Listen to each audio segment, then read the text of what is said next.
bonsoir et bienvenue à tout le monde. Voilà, il y a beaucoup de mouvements à l'écran. Je suis très heureux que ce webinaire puisse se faire. Bleu, Blanc, Rose, l'association queer franco-allemande à Berlin, a décidé de s'intéresser à la façon dont les marches des fiertés se déroulaient cette année et avec quelles revendications alors que la pandémie n'est pas encore terminée et qu'il y a eu évidemment des impossibilités ou parfois des difficultés pour les organiser en 2020.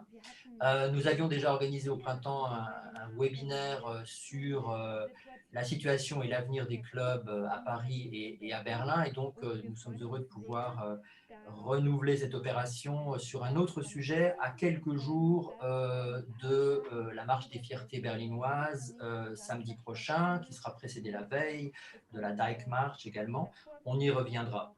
Je voulais, avant que les participantes et les participants à la discussion soient présentés, remercier les organisations qui ont participé et qui nous soutiennent.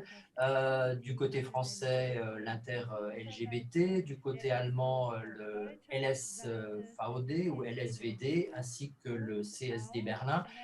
Et merci également au Fonds citoyen franco-allemand qui nous a permis de financer cette opération et notamment la traduction simultanée dont on parlait à l'instant, qui sinon n'aurait pas été possible. Merci aussi à André Pitié, que vous aviez déjà vu, qui a beaucoup fait derrière les coulisses pour que cette manifestation puisse se faire et qui gérera d'ailleurs tout à l'heure, à la fin de la discussion, les questions que les internautes auront. Donc n'hésitez pas à vous manifester dès que vous en avez une, soit avec la petite main jaune, soit en posant votre question dans le chat. Voilà, je passe la main à Annabelle Georgen, avec qui je vais co-animer cette soirée. Annabelle travaille pour le magazine queer berlinois Siegesäule, où elle est rédactrice culture, et pour une question de parité linguistique, nous sommes certes deux Français, mais je parlerai en français. Et Annabelle va animer avec moi la soirée en allemand, et je lui cède la parole pour la présentation des invités. Hallo, guten Abend. Ich Bonsoir, befinde mich je me gerade in trouve der au siège de la Redaktion der rédaction Siegesäule. Könnt ihr mich de la gut Siegesäule. hören oder Vous gibt m'entendez es zu bien ou est-ce viel qu'il y a trop Echo? d'écho? Malheureusement, je n'ai Ich pas habe pu leider trouver kein de Headset casque organisieren können. avec un micro. Also, ich Je beginne vais jetzt commencer par mit der présenter nos Präsentation invités unserer ce Gäste heute soir. Abend. Nous Also, avons wir Maëlle haben Lecor à zuerst nos côtés. Maëlle Lecor. Maëlle est Maëlle, du bist journaliste, Journalistin, also responsable du secteur société à Gesellschaftsjournalistin bei Mademoiselle. Il s'agit d'un magazine en französisches ligne français. Tu es Online-Magazin. également Du membre bist de auch l'association Mitglied des journalistes von der LGBTI, Association des Journalistes LGBTI. Also das qui est ist donc une association qui regroupe les journalistes LGBTI en France. Et tu es également autrice d'un livre que tu as publié, La PMA pour les nuls en 50 notions clés. Malheureusement, je n'ai pas traduit le titre vers l'allemand, mais j'espère que la traductrice pourra le traduire au fil de la discussion. Nous avons également Mathieu Gatibon-Bachette. Tu es porte-parole de l'Inter-LGBT. Inter-LGBT, Fédération, okay, alles klar. Also, Inter-LGBT Il s'agit d'une fédération qui regroupe différentes associations actives dans le milieu queer en France. Il me semble que vous regrouperez plus d'une 70aine d'associations et tu organises la marche des fiertés à Paris et tu es également président de l'association Couleur Gay de Metz, en Alsace-Lorraine. Vous m'entendez toujours aussi bien? Très bien. Sehr gut, alles klar. Mon portable me ment alors. Gut. Patrick Erhardt, tu es membre du comité d'organisation du CSD de Berlin, qui est un comité d'organisation qui vient d'être réélu. Enfin, nous avons Jenny Luca-Renner, qui fait partie du conseil des programmes de la chaîne publique ZDF, membre également du LSVD et qui est également membre du comité consultatif des programmes d'Arte Deutschland, et tu as été active au niveau syndical en tant que membre de Verdi. Et enfin, nous souhaitons la bienvenue à Jérôme Sérobinet. Nous nous connaissons déjà un peu, car j'ai déjà mené des entretiens avec toi. Tu viens de France, comme certains d'entre nous aujourd'hui. Tu vis en Allemagne depuis très longtemps. Tu es écrivain, traducteur, et tu travailles également à l'Université des Arts de Berlin, à la UDK, où tu réalises ton doctorat actuellement sur la thématique le spoken word queer. Also queeres Spoken Word Kunst. Und genau, du hast schon Tu as publié 2 recueils de nouvelles aux éditions Au Diable Vauvert. En 2015, tu as publié ton premier recueil de poésie en langue allemande, et tu es surtout connu ici pour ton premier récit autofictionnel paru en 2019 en Allemagne. Ça a été un franc succès, une publication très remarquée du titre de Mein Weg von einer weißen Frau zu einem jungen Mann mit Migrationshintergrund. Il sera publié en France en 2022. Est-ce que, avant de commencer, est-ce que tu pourras nous en dire un petit peu plus sur la publication de ton livre en France et en français?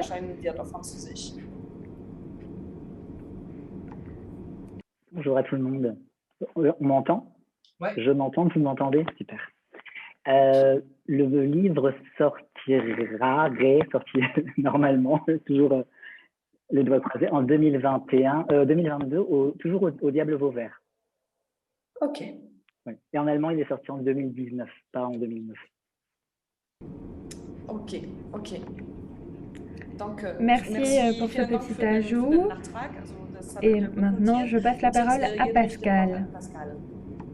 Merci Annabelle. Alors, je voulais d'abord revenir sur les conséquences qu'a eu la pandémie pour la communauté en général et plus spécifiquement pour celles et ceux qui organisent des parades, des manifestations et qui contribuent à la visibilité de la communauté à l'extérieur, entre guillemets, ou pour le plus large public.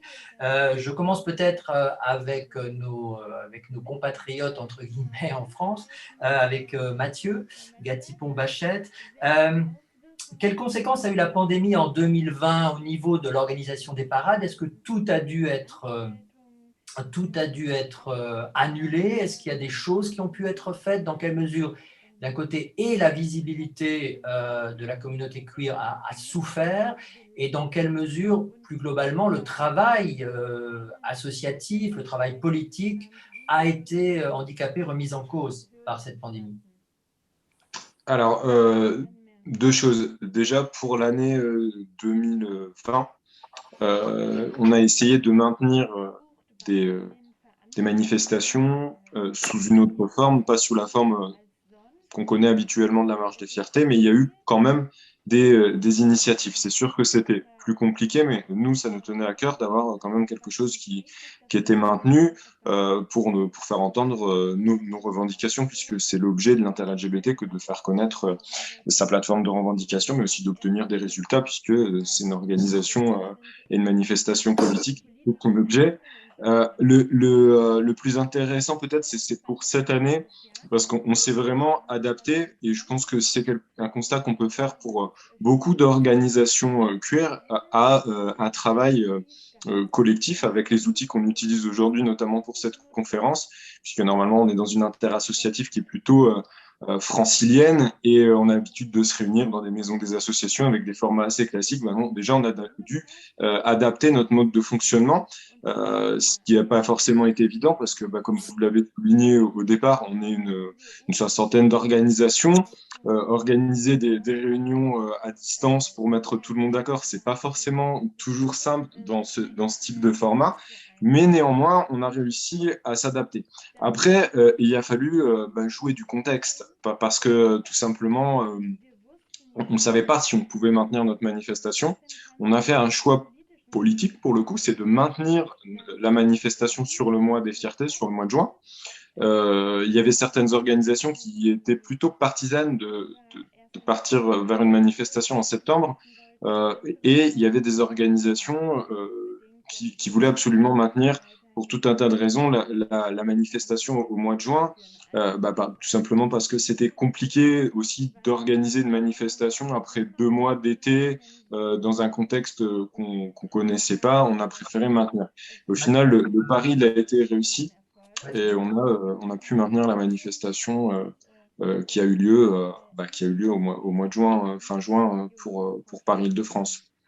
On voulait revenir après sur ce qui va se passer, ou ce qui s'est passé pour Paris cette année. Je voulais encore rester un petit peu sur 2020, les conséquences que la pandémie a eues. Est-ce que, hormis l'organisation de marches beaucoup plus compliquée, compensée peut-être par des choses qui se sont développées, on l'évoquait à l'instant, sous forme numérique, est-ce que pour le travail politique ou à voire associatif, le fait que la pandémie a tout écrasé au niveau de l'actualité dans les médias, est-ce que ça a brimé, contrecarré le travail que l'inter-LGBT ou les organisations membres font au jour le jour pour se faire entendre? Alors, nous, on a continué à travailler sur les chantiers qu'on avait initiés, avec un travail qui a été certes ralenti, puisque souvent, comme on a un travail de négociation, de contact avec des élus ou de différentes institutions, quand on peut pas se rencontrer de visu, pour une négociation, c'est pas la même chose d'avoir des échanges soit épistolaires ou soit comme ça par téléphone. Donc ça ralentit le travail. Après, je suis plutôt d'un naturel optimiste. Il y a des choses qui ont été quand même utiles. Ces outils dont on parle, ils ont eu aussi un effet bénéfique sur la mobilisation de nos communautés. Alors, je suis pas en train de dire que nos communautés n'ont pas, entre guillemets, morflé avec le Covid, parce qu'il y a tout un tas de personnes précaires qu'il faut pas oublier et qui ont été vraiment impactées fortement dans nos communautés. Mais je pense aussi que les outils qu'on utilise aujourd'hui ont fait faire un bond en avant à nos communautés. Je le vois parce que moi, tout simplement, je suis le premier porte-parole de l'inter-LGBT à ne pas être originaire d'Île-de-France. Et le fait d'avoir un accès numérique aux réunions, aux organisations, ça a permis de rapprocher géographiquement tout un tas d'organisations qui n'avaient pas l'habitude de travailler ensemble. Je veux dire, en termes de proximité, ça c'est un gain énorme parce que ça a été un peu une révolution à marche forcée pour certaines organisations LGBT. Ça modifie certains rapports de force entre certaines organisations, il faut le mesurer. Aujourd'hui, il y avait déjà le fait que vous puissiez plus facilement vous déplacer en France avec des moyens de transport type TGV qui avaient déjà accéléré ça. Mais ça a fait faire aussi un bond en avant. Alors, un bond en avant, pas pour tout le monde, parce que l'accès au numérique, il est fortement conditionné à tout un tas de choses, hein, on le sait. Si vous n'avez pas l'accompagnement, si vous avez un âge où vous n'avez pas été familiarisé à ces outils-là, c'est aussi excluant. Donc, il faut le comprendre. Mais néanmoins, il y a eu une part positive. Alors après, effectivement, en termes de plaidoyer, il y a eu des choses qui ont été ralenties. J'abonde dans ce sens, Pascal. Merci. Patrick Erhardt, là, tu es depuis le début de l'année seulement membre du comité d'organisation du CSD, ou en français Marche des Fiertés. Avant de parler de ce que vous préparez, ou de ce que vous avez fait, et de ce que vous allez faire le week-end prochain, je voulais revenir en 2020, même si tu n'étais pas avec les autres aux affaires. Dans quelle mesure cette année 2020 a été soit une rupture, soit a été traumatisante, non seulement pour l'organisation de parades, mais on a vu qu'il y a des choses qui sont faites, mais aussi pour la communauté queer en général. Le problème auquel on ne pense pas forcément, c'est qu'au bout de 3 mois, les gens répondent de manière différente qu'au bout de 15 mois. Il faut toujours faire attention à cela. En 2020, notre direction de notre association ainsi que nous ont eu du mal à juger de la situation et de trancher sur la question est-ce qu'on va faire cet événement maintenant ou pas. Il y a toujours une ribambelle de différentes voix et opinions par rapport à cet événement. Il y a tellement d'opinions différentes par rapport à la CSD, la Pride. Est-ce que c'est une journée qui me permet d'avoir de la joie, de m'éclater? De quoi a l'air cette CSD? Pour nous, c'était une bonne décision d'avoir fait une CSD en ligne. Et pour nous, cette année, c'était très important de le mettre vraiment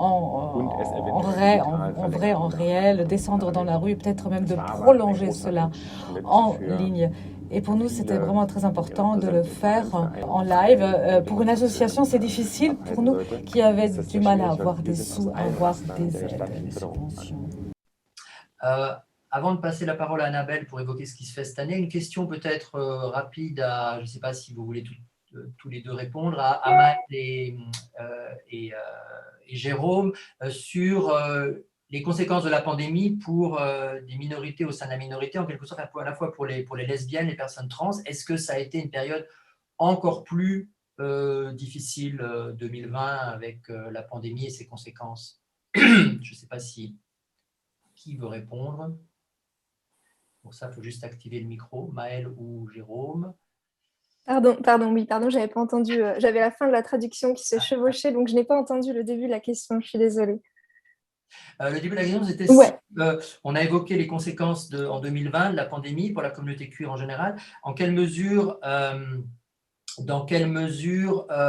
les conséquences ont été encore plus importantes ou non en termes de visibilité, de militantisme, etc., pour les lesbiennes, ou bien question plutôt à Jérôme pour les personnes trans? Disons que c'est vrai que pour, comme vous disiez, les minorités dans la minorité, on va dire déjà les composantes de la communauté LGBTQI+, qui déjà d'ordinaire sont un peu moins visibles.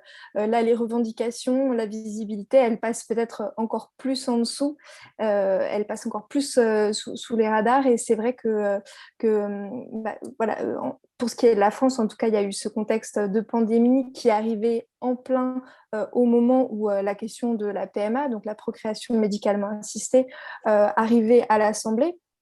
Enfin, disons que le chantier législatif était lancé, il était déjà suffisamment long, il avait mis des années et des années avant de se mettre en place. Quand on pense qu'enfin les choses vont avancer à ce niveau-là, pandémie mondiale, bon, disons que voilà, c'est un petit peu ironique presque de se dire que des choses avancent à ce niveau-là et que finalement le destin s'en mêle un petit peu. Donc c'est vrai qu'il y a cette impression face à ce genre de choses que d'une part les revendications communautaires ne sont pas prioritaires dans des contextes aussi dramatiques et terribles qu'une pandémie.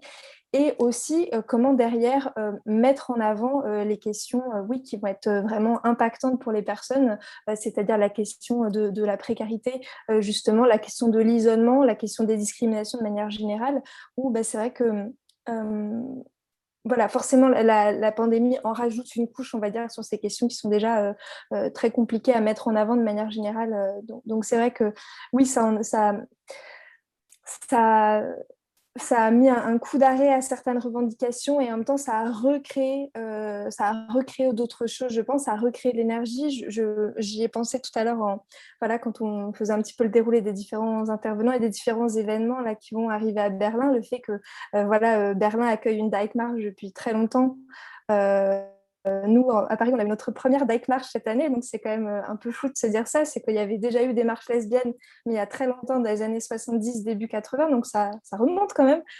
Voilà, il y a eu un élan justement communautaire lesbien pour porter des revendications de visibilité contre la lesbophobie, pour l'accès à la PMA. Donc voilà, on se dit que ces difficultés ont peut-être aussi resserré des liens, resserré de l'entraide entre les communautés, etc. Donc voilà, c'est une période forcément très complexe, mais voilà, il faut aussi visibiliser les choses positives qui en sont ressorties. Merci.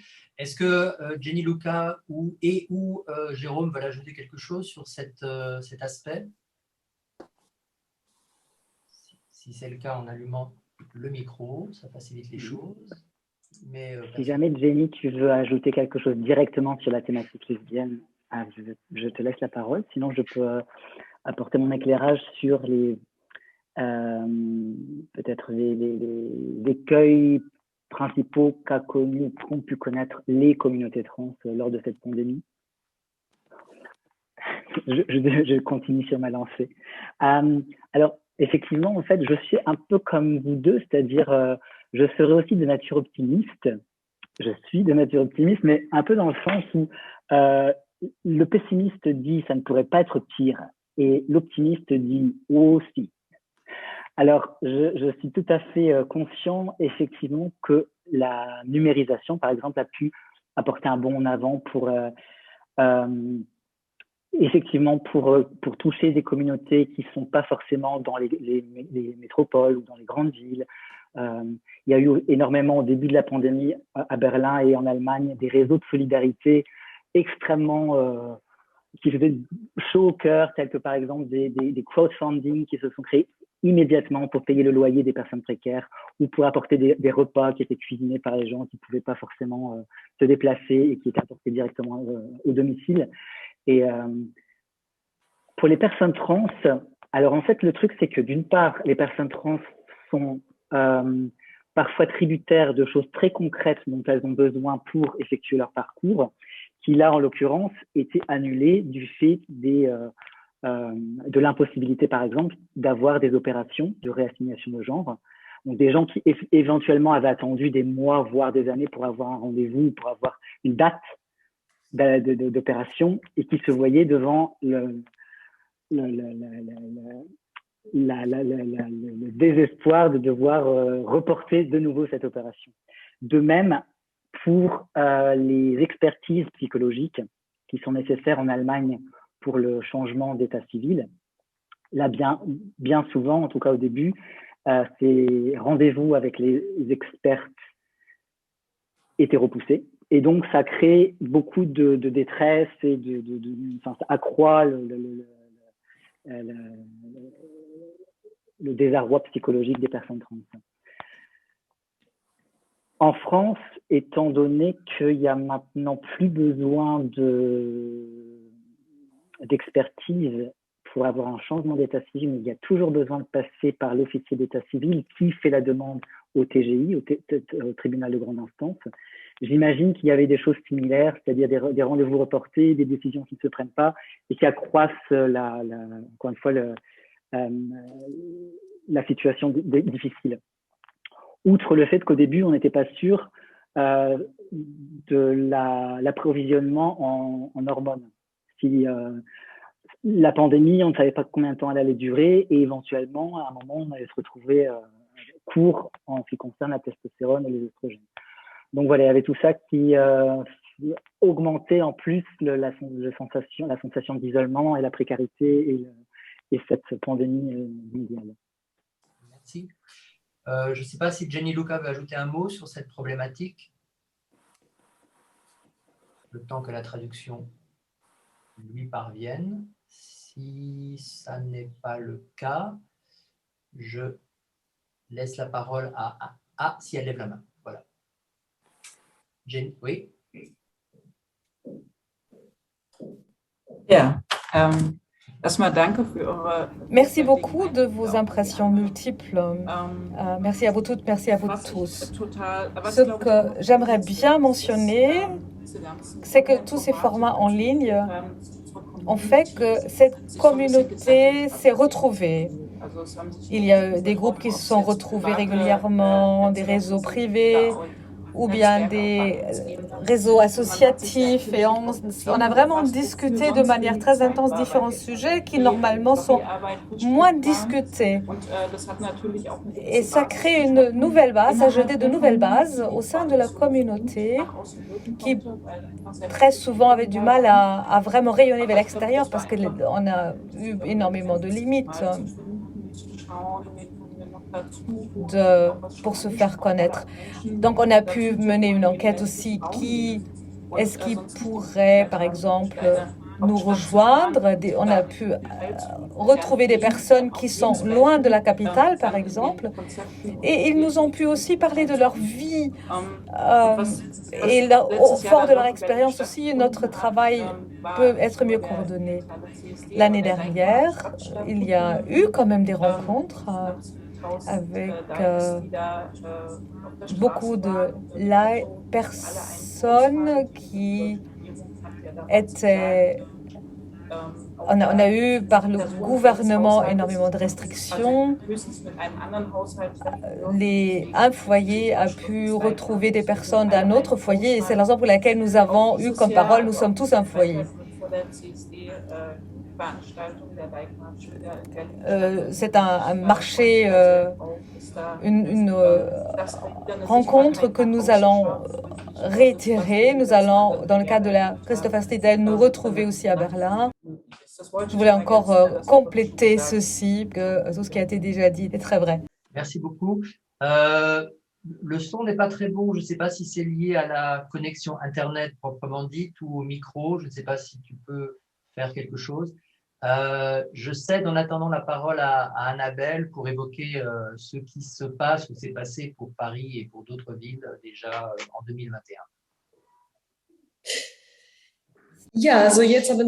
Oui, alors là, on a regardé un peu vers l'année 2020, comment nous avons su nous retrouver pendant cette époque pandémique, lorsqu'il n'était pas possible de se retrouver en grande masse, seulement au cours de promenade ou et bien en ligne. Malgré ce fait, il y a eu une multitude de manifestations et d'événements l'année dernière. Et cette année, il y a beaucoup de choses qui sont prévues. On a déjà eu une pré-Pride fin juin. Et ce week-end,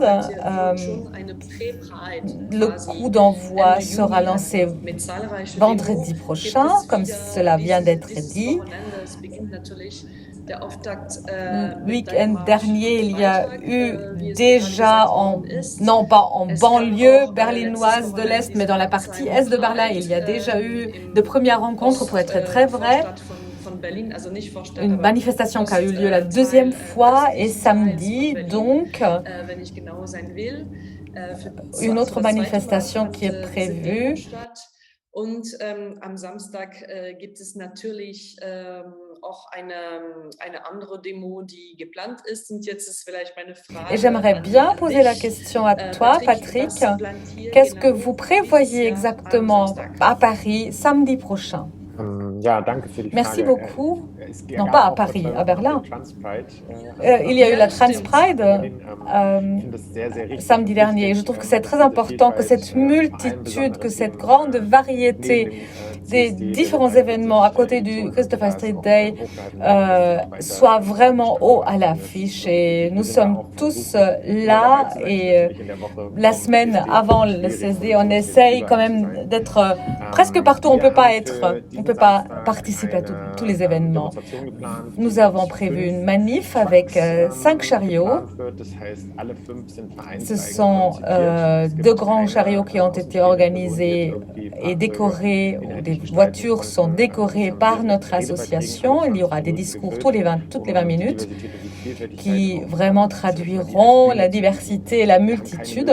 C'est vraiment pour mettre cela à l'avant. On n'a pas le droit de faire une grande manifestation, un grand rassemblement final avec discours.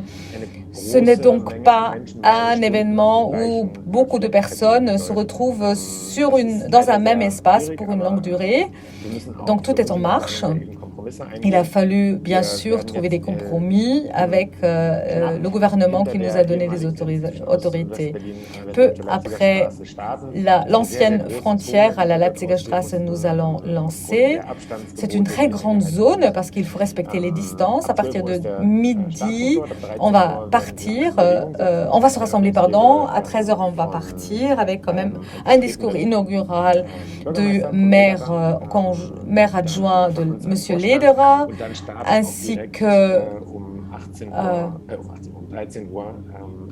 d'autres discours qui commenceront à 13h sur les différents chariots ou voitures. On a visé vraiment la grande variété, la grande multitude de voix et de perspectives. Et bien sûr, il y a certains groupes qui nous méfient. Il faut que notre association et surtout le comité de direction de notre association se prenne encore un petit moment jusqu'à ce que la confiance soit de nouveau de retour auprès des membres pour que nous soyons gratifiés de cette confiance. On va donc après passer à côté de l'Urania, une grande institution de formation continue. Et puis après, nous allons passer à côté différents bars que nous allons aussi soutenir. Il y a beaucoup de policiers qui vont aussi couper beaucoup de rues, ce qui est très important pour nous. Alors, on espère que samedi, le temps sera aussi au rendez-vous. Actuellement, on annonce 30 degrés et le soleil direct sans nuages. Moi, je préférais avoir 2-3 nuages avec ça, mais je ne vais pas me plaindre quand même. C'est mieux que la pluie et l'orage quand même. Oui, on l'a eu déjà à plusieurs reprises. Mathieu, une question à toi. À Paris, donc là, on a parlé de Berlin. Qu'est-ce que vous prévoyez à Paris? Quels sont les projets? Et à quoi est-ce qu'il faut faire attention pour faire un Christopher Street Day à l'époque pandémique avec les différents résultats, les différents chiffres qui montent de nouveau en flèche. Alors, c'est quoi en 2021? Alors, en 2021, la marche, elle a eu déjà lieu à Paris. Elle a eu lieu fin du mois de juin. Pas d'autres manifs? Alors, pour l'instant, cette année, on n'a pas d'autres manifestations. Ah, je n'avais pas compris. Je vous présente mes excuses. Non.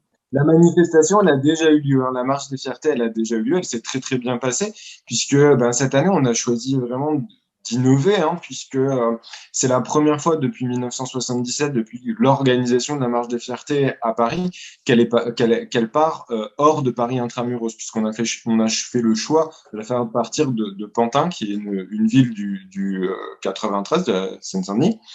Et ça, c'était quelque chose qu'on s'est aussi permis parce qu'on était dans un contexte différent. Il faut avoir conscience que notre objectif, c'était de faire passer un message. Le message, il est en lien avec le contexte politique en France, puisque on arrive, on était à la dernière marche Paris-Île-de-France avant l'élection présidentielle qui aura lieu l'année prochaine en France. Et nous, notre objectif, c'était de dire que le compte n'y était pas, puisque, c'est ce qu'on dit toujours, puisqu'on n'a pas accès à l'ensemble de nos revendications, et on a clairement un message à faire passer à ce sujet. Donc, l'objectif de notre marche, c'était de faire passer ce message. À côté de ça, il y a ce que j'ai dit, c'est le fait d'avoir une marche qui ressemble plus à la population LGBTQI+, de nos communautés, et aux gens qui l'organisent, puisque la plupart des gens qui l'organisent, ils n'habitent pas un duplex dans le Marais, ils habitent hors de Paris intramuros, en banlieue. Donc c'était aussi un petit peu leur rendre hommage d'organiser une marche qui avait ce départ-là. il y avait aussi un enjeu et une chose qu'il fallait mesurer, c'est que dans le contexte actuel, on savait que notre marche, elle allait être très politisée, très politique. Pourquoi? Parce que tout simplement, le contexte Covid évacuait les gros chars commerciaux, tout simplement parce qu'on n'avait pas le droit de les faire défiler, hein, aussi, hein, tout simplement.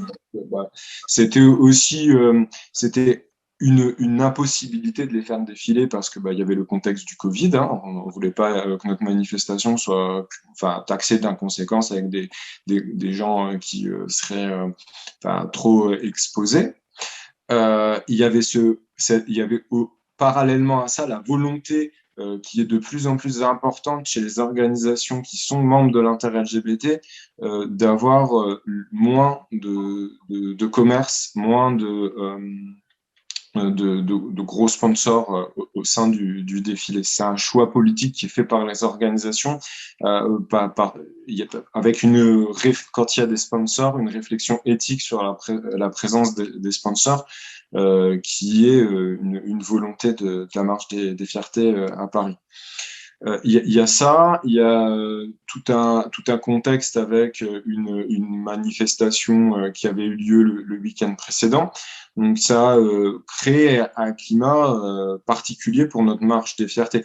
Après, le bilan qu'on peut en tirer, c'est que très certainement, l'année prochaine, on voudrait se diriger vers un format plutôt similaire où la marche des fiertés pourrait également partir, pas forcément de Paris intramuros, mais pas forcément là pour le coup de Pantin, mais peut-être d'une autre commune, parce que ça nous a permis notamment de mettre en place ce qui existe, et moi qui me plaît beaucoup, notamment au CSD à Berlin où je vais régulièrement. C'est un grand village des associations comme il peut l'avoir près de la porte de Brandebourg. Ça n'existe pas initialement à Paris. Et ça, c'est quelque chose qu'on a pu commencer à initier au départ de notre marche des fiertés à Pantin et qui est plus difficile de mettre en place dans Paris, intramuros, place de la République. Voilà. Alors, Pour clarifier, cette année à Berlin, il y a tout un tas de manifestations. Si j'ai bien compris, c'était fin juin à Paris. Est-ce que ça veut dire qu'il n'y a eu qu'une seule Pride en France qui a été fin juin, ou est-ce qu'il y a d'autres initiatives décentralisées à d'autres moments dans d'autres villes, ou pas du tout?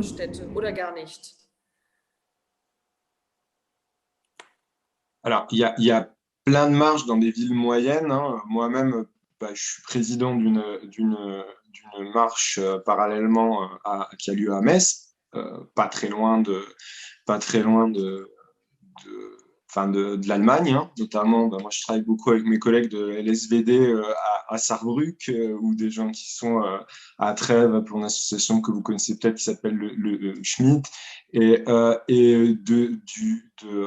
de ce fait, il y a quand même une volonté des marches en province de maintenir des défilés. Il y a des marches qui ont fait le choix de ne pas maintenir. Par exemple, la fierté à Lille n'a pas maintenu. Après, toute façon, j'ai envie de dire, comme la nature a horreur du vide, vous avez d'autres organisations qui vont mettre en place des marches de fierté si les organisateurs traditionnels de ces marches de fierté ne les mettent pas en place. Donc, nous, on a préféré, en tout cas pour le cas à Metz, mettre en place cette marche de fierté pour avoir un défilé qui nous permette aussi de mettre la pression, puisque entre guillemets gentiment, sur les élus locaux, puisque en fait le rôle d'une marche des fiertés au niveau local, c'est de faire lever des sujets locaux. Moi je le perçois de cette manière en tant qu'organisateur de fierté en région. Je sais très bien, on participe d'un mouvement global, on arrive à avoir collectivement un impact sur des sujets, comme l'a dit Maëlle, sur la PMA, sur des sujets bioéthiques, etc. Mais nous, nos principaux leviers, ils sont au niveau local. Et pour moi, c'était très important, dans un contexte où vous avez eu des élections municipales, un changement d'alternance municipale au niveau local, de maintenir une fierté où on puisse en fait montrer aux élus, faire un petit peu une démonstration de force pour dire on est là, on est présent et on a un agenda, il faut nous écouter. Donc ça, c'était aussi quelque chose qui était important pour les fiertés locales de pouvoir maintenir ce rapport de force un petit peu. Alors, Avant de repasser la parole à Pascal pour continuer à parler de 2021 et des demandes qu'on formule pour 2021, dont on espère que ce sera la fin de la pandémie et année électorale en France. Pour en revenir à Berlin, avec toutes ces manifestations, et c'est une question qui s'adresse à Jenny Luca, est-ce qu'il y a de quoi se réjouir de voir autant de marches des fiertés à Berlin cette année, ou est-ce qu'on peut se dire que la communauté queer de Berlin est tellement divisée qu'on n'arrive plus du tout à se parler et que chacune organise sa propre marche des fiertés avec son groupe? J'exagère un peu. J'ai vu Patrick hocher de la tête, mais je vais le contredire un peu. Mais j'aimerais d'abord aborder l'aspect politique.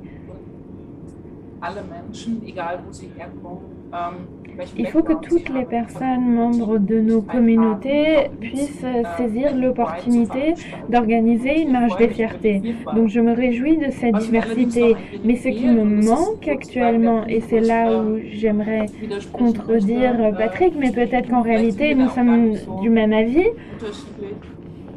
moi je trouve que ça manque de solidarité, notamment par rapport aux femmes trans. Il y a une grande discussion à ce niveau-là en Allemagne, beaucoup d'hostilité à leur égard.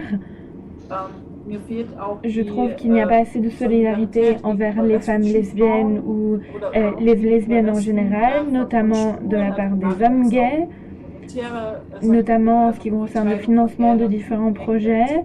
Et j'aimerais que ce soit une forme d'action collective, d'agir ensemble, notamment avec les héritiers et les héritières de l'immigration, de valoriser leur héritage aussi.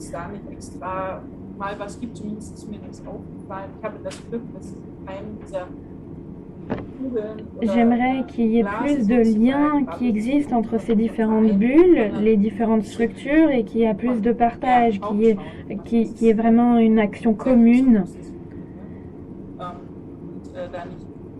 Donc oui, c'est une vraie chance d'avoir autant de manifestations, car cela permet de rendre ça visible de façon continuelle que des gens sont discriminés en raison de leur orientation sexuelle ou de leur identité, et de mettre en avant toute cette diversité. Mais pour moi, il n'y a pas suffisamment de solidarité et d'entraide.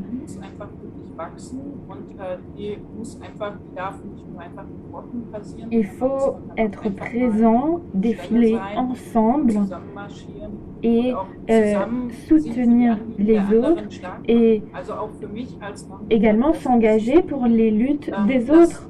Même si moi, par exemple, je ne veux pas d'enfants, il faut que la loi concernant la filiation soit revue en Allemagne, car elle est discriminatoire, qu'on n'ait pas cette interdiction en ce qui concerne le don, par exemple, d'ovocytes, et de s'engager pour les luttes, pour des problématiques qui nous concernent tous et toutes, ou qui ne me concernent pas, qu'on s'engage tous et toutes dans ces luttes-là. Patrick ou Jérôme, est-ce que vous souhaitez rajouter quelque chose? Je ne peux qu'abonder dans le sens de ce que Jenny vient de dire. Je pense qu'il s'agit également d'une question qu'il faut appréhender de façon plus structurelle, que certaines personnes, certaines structures doivent voir la dimension structurelle, et ça je l'observe régulièrement. Il y a encore des gens qui parlent de la parade gay lorsqu'on parle du CSD de Berlin. Pour moi, c'est moyenâgeux d'utiliser ce terme. Et je trouve qu'il ne faut pas se limiter à un like pour exprimer sa solidarité, mais vraiment agir de façon collective. Nous avons cherché à entrer en contact avec les groupes les plus divers dès le début, des structures, des activistes, des militants et militantes. Ce n'est pas toujours très simple d'établir un lien et de changer la perception qu'on peut avoir, parce que, comme cela a déjà été dit, parfois il y a une forme de suspicion ou des gens qui ont organisé leur propre défilé déjà depuis plusieurs années. Mais je pense que le CSD de Berlin, traditionnel,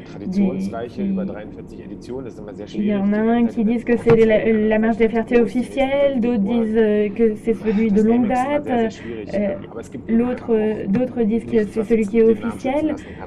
Je pense qu'il faut que nous soyons une plateforme et pas forcément un toit qui rassemble tout le monde, mais plutôt une plateforme qui permet de communiquer tout au long de l'année. Et nous avons, je pense, les meilleures chances pour nous faire entendre par la politique et de voir quels sont les besoins des autres, de tous et de toutes. Et ça, c'était très important pour nous. Et selon moi, on a des exigences, des revendications très fortes que vous pouvez voir sur notre site web et qui, je pense, reprennent les besoins des autres CSD. Il y a le CSD fin juin et il y a ce CSD là qui a déjà eu lieu, et pour nous c'était important de coopérer à ce niveau-là avec cet autre CSD et de voir comment coopérer à l'avenir également.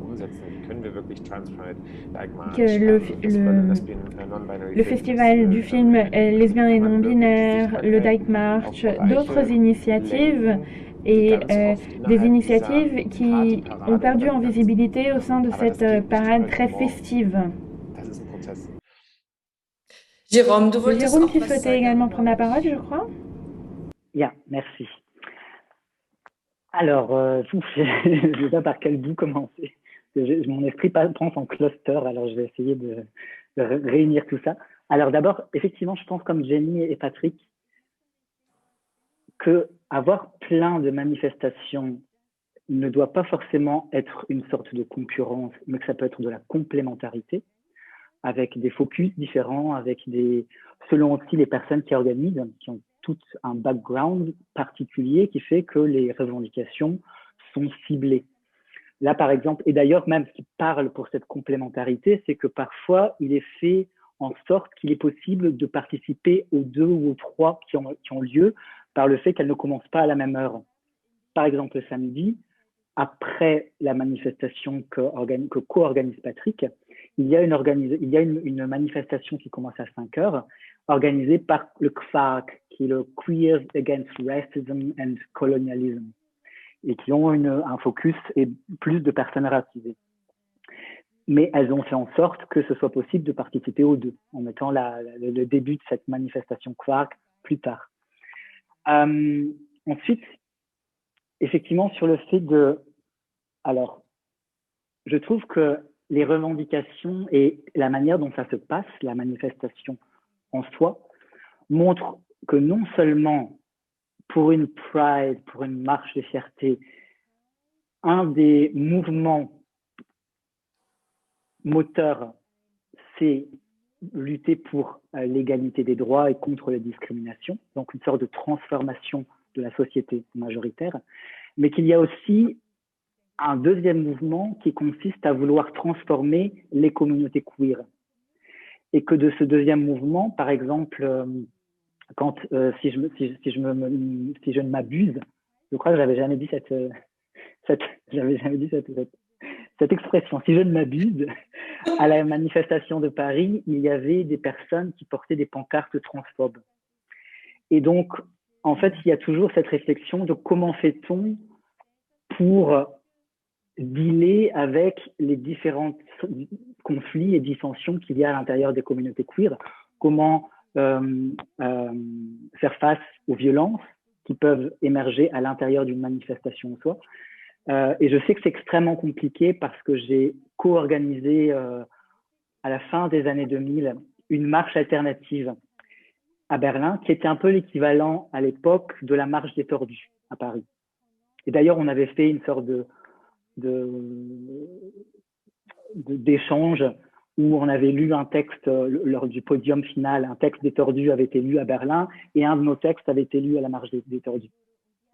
Et je sais, pour avoir organisé, à quel point c'est compliqué d'être au moulin et au fourneau, ou je ne sais plus comment c'est, d'être partout et de s'occuper de tellement de choses à la fois et de devoir réagir au quart de tour quand il se passe quelque chose.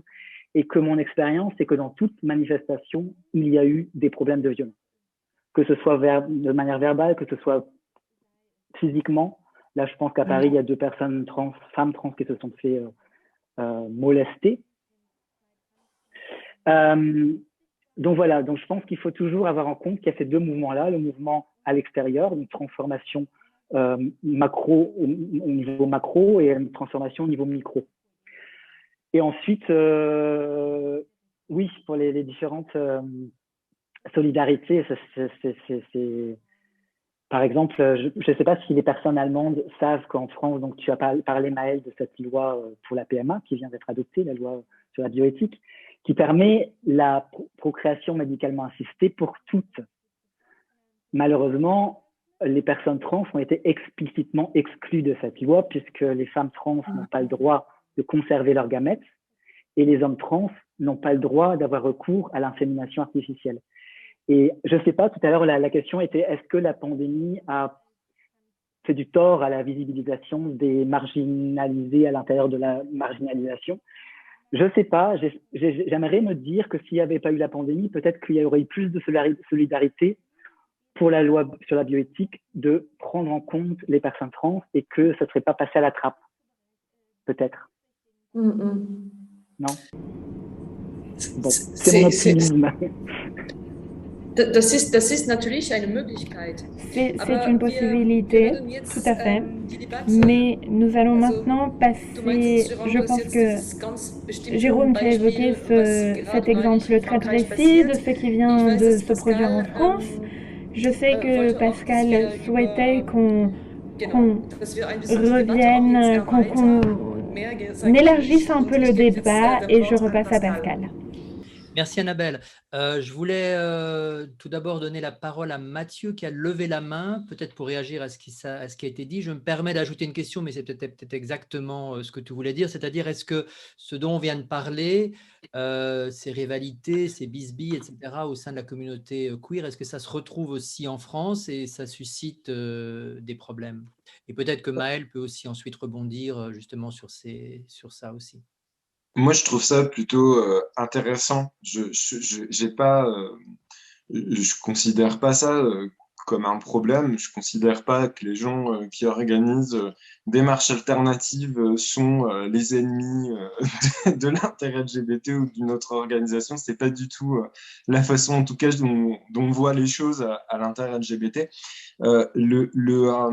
Peut-être la différence qui est évoquée avec ce qu'ont dit Jenny et Patrick, c'est que je trouve qu'il y a, par rapport à l'organisation qui est mise en Allemagne, une forme d'intelligence avec un peu de place pour tout le monde, où les mouvements alternatifs ont leur place, ils sont intégrés dans un calendrier, il y a une Dyke March, il y a des mouvements alternatifs qui s'expriment, et c'est tout à fait légitime. En France, et c'est un petit peu quelque chose qui est franco-français pour le coup, c'est que souvent des mouvements alternatifs ont tendance à se construire en opposition à d'autres mouvements avec des revendications qui peuvent être assez frontales par rapport aux autres organisations, plutôt que porter leur activisme sur les vrais détracteurs de nos communautés LGBTQI+. Mais c'est pas si grave. Ce qui est plus grave, effectivement, ce qui a été évoqué, c'est les agressions qu'il y a pu avoir de militants TERF, pour le coup, sur notre Pride, et la réaction collective qu'on doit avoir. Donc ça, c'est un vrai enjeu. Il faut mesurer qu'organiser la marche des fiertés de Paris-Île-de-France, voilà, c'est pas la même chose qu'organiser une marche alternative. C'est dit sans condescendance, c'est parce que déjà, il y a beaucoup de monde. Vous maîtrisez, pour maîtriser un cortège de cette taille, je vous donne quelques chiffres parce que j'ai entendu une vidéo où on disait des choses sur l'organisation de la marche des fiertés qui me faisaient un petit peu bondir. La marche des fiertés à Paris-de-France, c'est 120 bénévoles, 30 encadrants, 20 bénévoles à moto cette année. Voilà, c'est pas c'est 30 secouristes, c'est pas une petite, il n'y a pas une petite organisation. Et vous imaginez bien que tout ça, ça coûte de l'argent. C'est pas gratuit je parle pas du bénévolat, mais je parle pour les secouristes, la logistique qui est mis en place. Parallèlement à ça, il y a ce que j'expliquais tout à l'heure, c'est-à-dire des organisations qui veulent des sponsors qui se désengagent de la marche à Paris. Donc, je le dis avec un peu d'humour, l'inter-LGBT, on n'a pas une licorne qui nous chie des pièces d'or dans notre local. Hein. Donc, on a un choix politique à avoir, c'est de responsabiliser aussi nos communautés et de dire sortez un peu le carnet de chèques, parce qu'il y a quand même des prides dans le monde où sont les participants qui mettent la main au porte-monnaie pour les organiser. Et ça, c'est le vrai enjeu. C'est responsabiliser pour moi les gens et de se dire comment ils se réapproprient leur fierté. Ok, vous voulez pas de sponsors. Ok, vous voulez pas de gens qui pinkwashent leur entreprise et compagnie. Eh ben, participez. Alors, participez en sortant le carnet de chèques, comme je dis, mais participez aussi en tant que bénévole. Parce que il faut le savoir, hein, la marche de fierté, là, cette année, elle s'organise avec 120 bénévoles, mais le besoin en termes de bénévoles, il était beaucoup plus élevé. Et les gens ne les trouvent pas. Parce que ils y arbitrent entre vouloir passer un bon moment à la marche des fiertés et nous filer un coup de main. Et c'est humain, on le comprend. Mais ça, c'est un vrai enjeu. On a du mal à le faire comprendre à des organisations peut-être un peu plus radicales qui ont un engagement militant plus fort, donc qui viennent par des motivations qui sont extrêmement politiques, et où nous, on peut avoir aussi des organisations qui le sont moins. La marche des fiertés, dans sa composition au niveau de l'interassociatif, il faut le comprendre, il y a aussi beaucoup d'associations qui sont faites pour la sociabilité, qui font partie de l'interassociatif, des associations sportives, des associations qui sont des assos de sociabilité, hein, qui ont toute leur légitimité, toute leur importance. Dans le contexte du Covid, on a mesuré en fait leur importance pour le tissu associatif LGBTQI+, mais elles sont moins portées à avoir une dimension plus politique, plus militante, au sens vraiment politique du terme, du plaidoyer, ce genre de choses. Et donc, elles peuvent faire des choix qui paraissent peut-être, disons-le clairement, un peu mous des fois.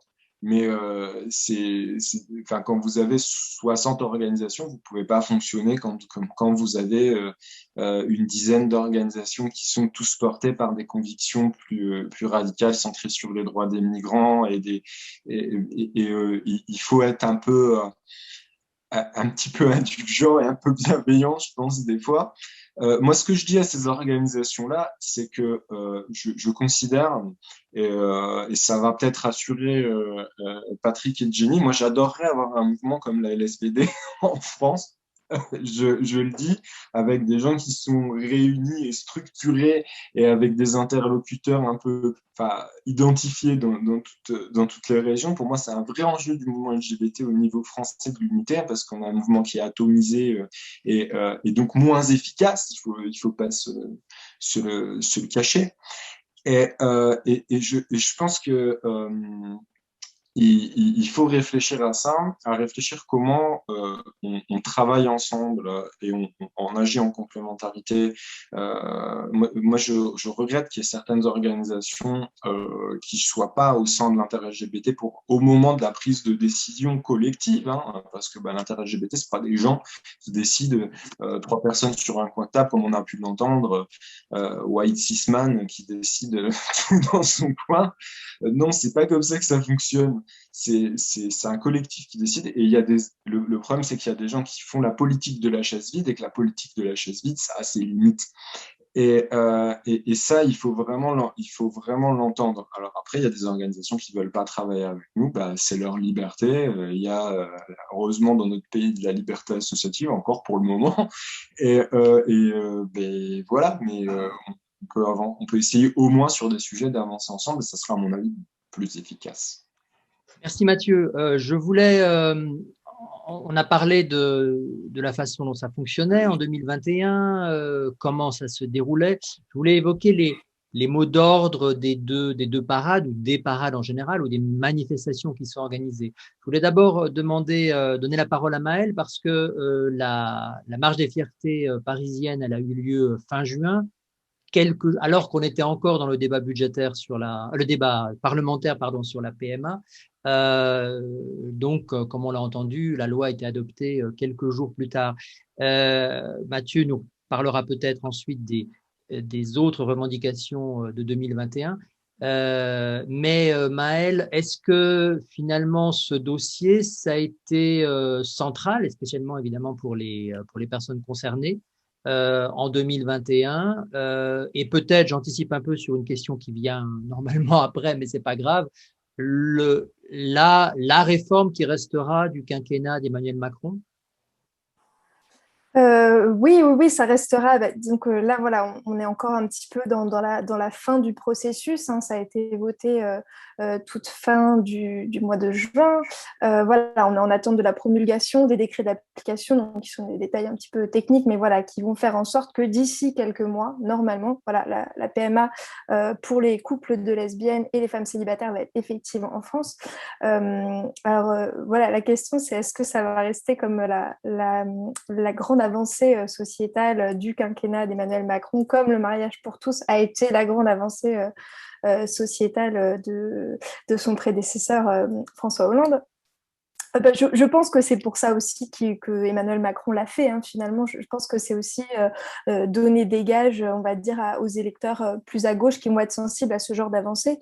Et je pense que voilà, Emmanuel Macron il devait le faire pendant ce quinquennat. Après, il a fait, on va dire, pour utiliser un peu une image, mais voilà, un peu en traînant des pieds, c'est-à-dire pas en y allant très très vite, parce qu'on a eu un processus législatif extrêmement long. Avant ce processus, on a eu mais il faut attendre l'avis du Conseil consultatif national d'éthique, il faut que machin donne son avis, il faut que le Conseil d'État soit d'accord, il faut que voilà, on a eu une succession comme ça de décisions, d'avis, de rapports pour dire que oui, ok, on va avoir la PMA pour les lesbiennes et pour les femmes célibataires. Du côté de la société, les voyants étaient au vert, c'est-à-dire qu'on avait une grande majorité de la population qui était tout à fait favorable à ce qu'un couple de femmes ait un enfant. Donc voilà, on était quand même sur un terrain qui, depuis le début du quinquennat d'Emmanuel Macron, en fait, était tout à fait favorable. Et il n'y avait pas d'enjeu, il n'y avait pas de risque non plus de retrouver le même climat qu'avec le mariage pour tous, où nous, en tant que communauté LGBTQI+, on a été cueillis par une opposition hyper difficile en fait à vivre, voilà, pendant des mois de débats parlementaires qui ont été émaillés de prises de position homophobes de la part des députés, extrêmement difficile, mais aussi dans la rue, une expression homophobe voilà, qui a été très vocale, qui a été très reprise par les médias. Donc voilà, ça c'était le contexte 2012-2013 qui a été très dur, qui s'est exporté aussi en Allemagne avec Die Demo für alle, il me semble. Hein. Ouais, pardon. Je le vois dans le chat que ouais. La traduction en allemand semble avoir disparu. Ah. Je ne sais pas si quelqu'un... Si vous voulez que je reprenne à un moment, petit voilà. problème. Bon, je suis le chat pendant qu'on parle. Ouais, bien sûr. Désolé pour l'interruption. Ça fonctionne à nouveau. Je vois qu'on nous a fait des signes. C'est bon. J'en profite pour faire un petit peu de publicité. Ah, merci. Voilà. Donc, du coup, on a été... désolé pour l'interruption. Pas de problème. Pourquoi c'est si difficile? On sait effectivement que lors de l'ouverture du mariage, il y a eu une mobilisation énorme de la société française avec sa partie la plus conservatrice et catholique. Si là, une telle mobilisation n'était pas à craindre ou à attendre, pourquoi est-ce que c'est si laborieux de mettre en place des réformes sociétales qui bénéficient d'un soutien de la population et qui ne coûtent quasiment pas un copec? Pourquoi c'est si difficile? C'est une vraie bonne question. Je pense qu'il y avait une volonté. Nous, on a un président qui se revendique ni de gauche ni de droite. Donc, dans ces cas-là, quand on n'est ni de gauche ni de droite, il faut ménager un petit peu tout le monde. Donc, voilà, on peut faire une avancée sociétale plutôt estampillée de gauche, mais il faudra quand même faire attention derrière à ce que la partie un petit peu plus conservatrice soit pas trop froissée. Donc, effectivement, ça permet de faire avancer une avancée comme la loi sur la PMA, mais ça permet aussi de la faire avancer. C'est, on va dire, 2 pas en avant, 1 pas en arrière ou quelque chose comme ça. C'est-à-dire que c'est quand même une loi qui, pour beaucoup d'associations, est quand même assez décevante. Enfin, on l'a dit tout à l'heure, Jérôme l'a très bien dit, c'est-à-dire que les personnes trans ont été exclues de manière quasi, je ne vais pas dire automatique, mais on a vu dès le départ que de la part du gouvernement, il n'était pas question que les personnes trans aient aussi accès à la PMA. Il y a un moment qui est très symbolique de ça. On est au tout début du processus justement législatif. On est à l'Assemblée en commission des lois, donc avant la grande discussion publique. Et on a la ministre de la Justice, Nicole Belloubet, et la ministre de la Santé, Agnès Buzyn, donc qui sont maintenant plus en activité. C'est dans le précédent gouvernement. C'est dire si le processus de la loi a été très long. On a eu le temps de changer de gouvernement. Et donc, elles sont en commission des lois et il y a des amendements présentés justement pour inclure les personnes trans. On a plusieurs députés qui étaient très, y compris de la majorité d'ailleurs, qui ont vraiment porté de manière très claire ces enjeux-là justement.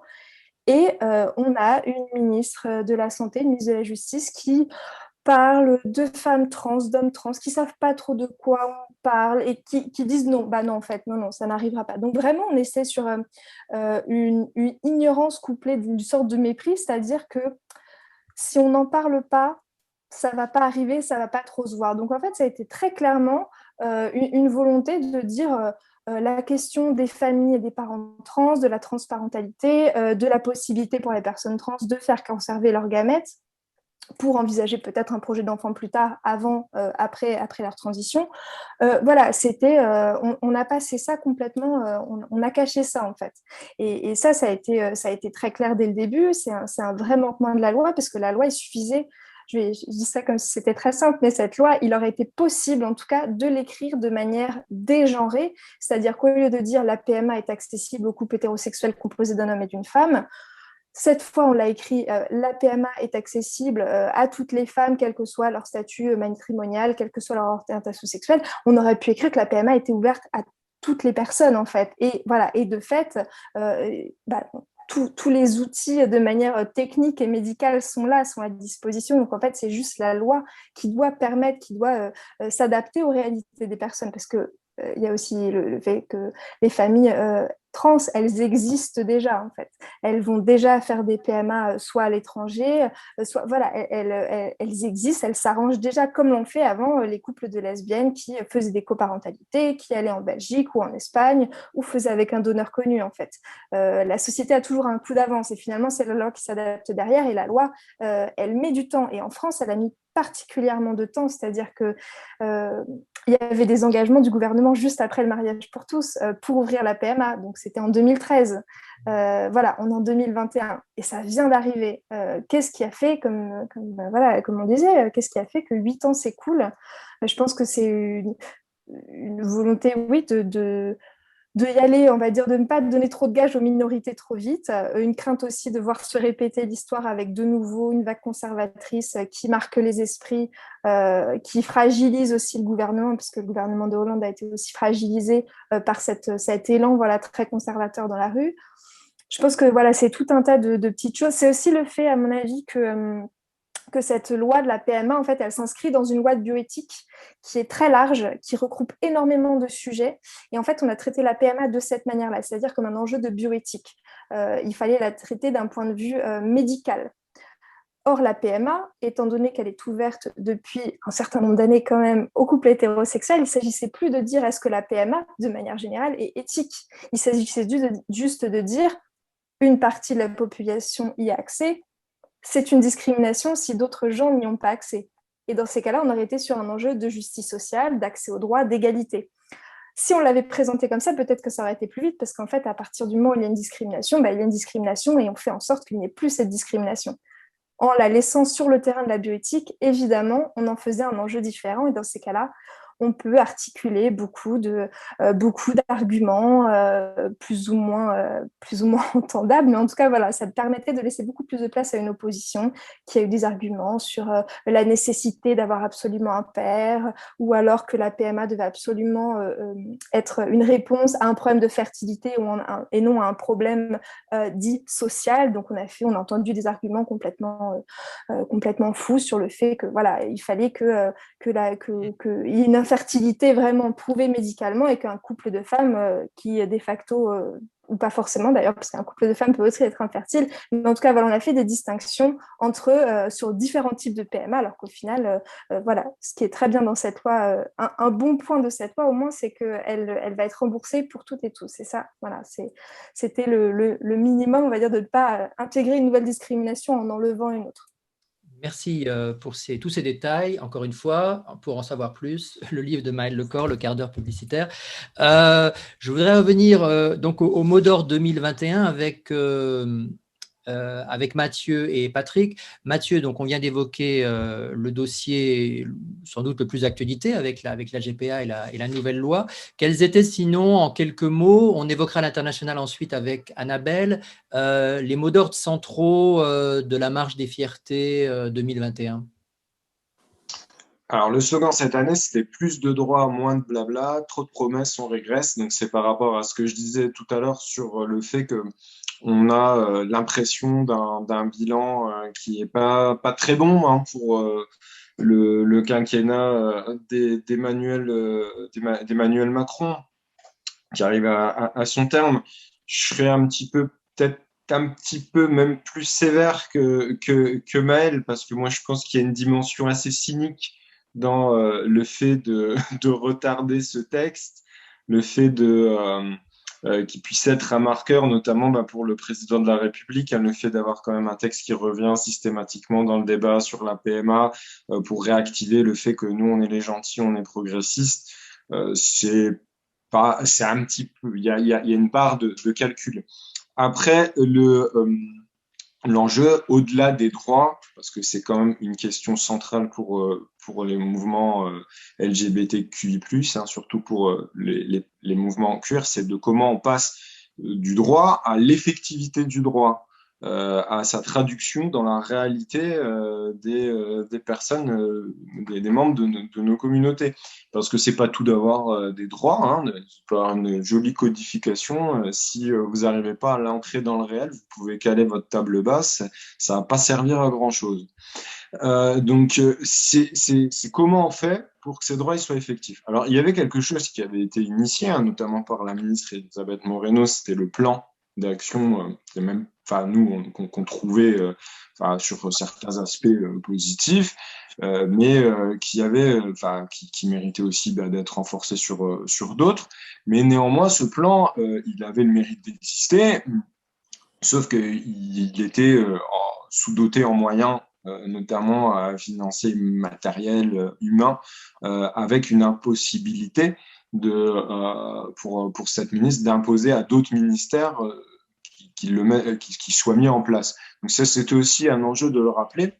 Pourquoi? Parce que on a encore un petit peu d'espoir sur la fin du quinquennat, qu'il y ait quand même des moyens qui soient alloués aux associations, et notamment aux associations qu'on voulait mettre en valeur avec le choix de départ de la marche, des associations qui ne sont pas forcément en Île-de-France. C'est peut-être aussi vers ça qu'il faut regarder, parce que y a beaucoup d'orgas qui ont très peu de moyens et qui essayent de faire des choses avec très peu de moyens. Je voudrais revenir sur le... D'accord. Je voulais avancer parce que l'heure passe, désolé. Je voulais donner la parole à Patrick sur les revendications 2021 du CSD. Il y en a 32 qu'on peut retrouver peut-être aussi en anglais pour ceux qui ne sont pas germanophones. Je ne sais pas, je n'ai pas vérifié sur le site du CSD. Patrick, quelles sont on ne peut pas passer les 30, on ne peut pas évoquer peut-être les 32 mesures, mais quelles sont les principales qui sont les plus centrales pour cette édition 2021? Nous avons cette année essayé de nous concentrer sur ce qu'on a eu les années 18, 19 et 20. Qu'est-ce qu'on avait commandé à l'époque? Où est-ce que nous avons eu gain de cause? Où est-ce qu'il faut politiser des aspects, des questions non atteintes? Et à qui on peut adresser aussi ces revendications? C'est toujours super d'avoir une grosse liste de CSD et puis on dit on va avoir les mêmes droits, etc. Mais on adresse ces demandes à personne. On ne peut pas mesurer les résultats au bout d'une année. Et les mots, les revendications ne sont pas suffisamment bien définies. Donc je pense qu'on a eu 9 ou 10 sujets, grosses thématiques, et on a sous-titres de ces 8-9 thématiques, on a formulé après les différents sujets.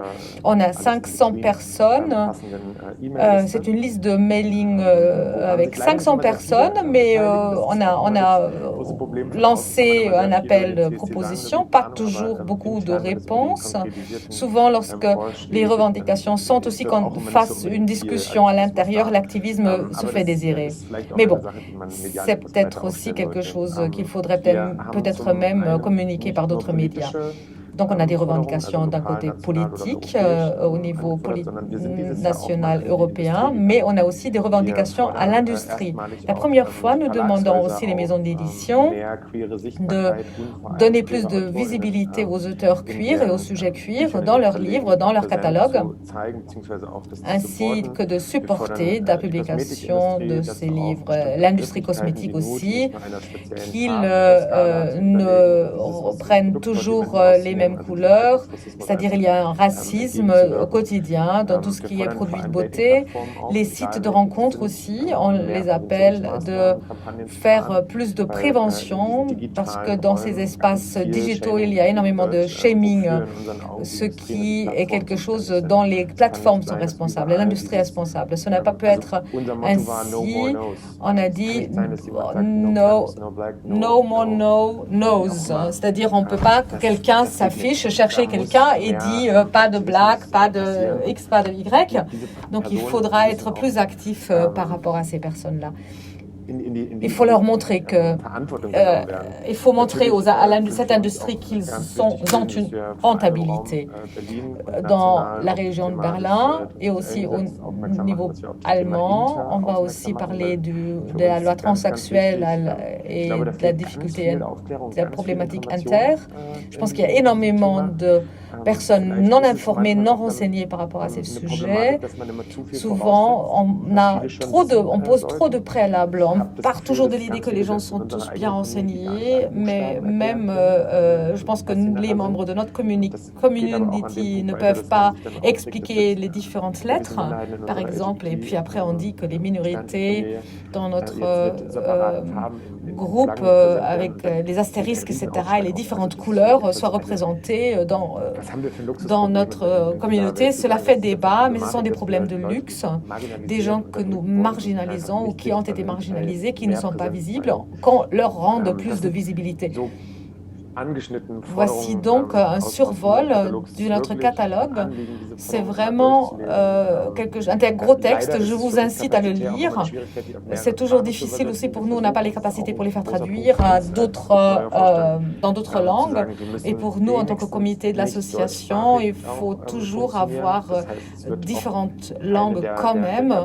Il y aura aussi un chariot avec un orateur ou des orateurs qui ne vont pas tenir des discours en allemand, parce que jusqu'à présent, on a toujours communiqué en allemand au Christopherstudier berlinois. C'est difficile. Nous avons une très grande communauté non germanophone. C'est le cas probablement d'autres communes, de grandes villes et de métropoles. Bien sûr, c'est toujours difficile avec la législation des associations. Il faut toujours communiquer en allemand, etc.